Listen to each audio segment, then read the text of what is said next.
Нова зграда на клиничката болница Штип и граѓаните од источниот регион ке немаат ниту годинава, отколку ребалансот на буџетот претрпе драматично кратење на некои финансиски позиции.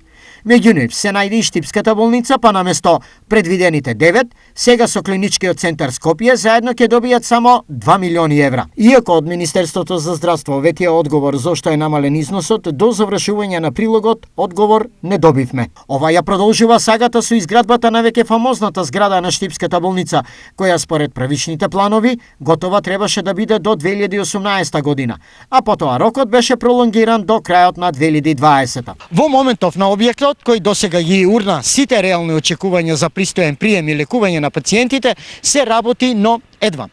Според предвидените пари, ова темпо ќе продолжи преку целата година, а најрана надеж за нешто повеќе останува да се случи идната година.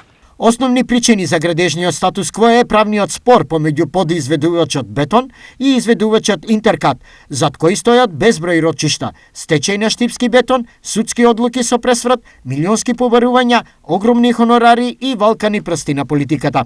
Пробивање на сите нормални рокови и професионално однесување кредиторот, Европската банка ја натера да се повлече, образлагајќи дека идната соработка во вакви услови е невозможна.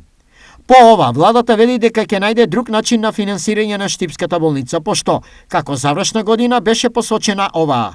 Но глобалната криза и ребалансот на неа повторни и пресудија и финалето го доведеа до нова неизвестност.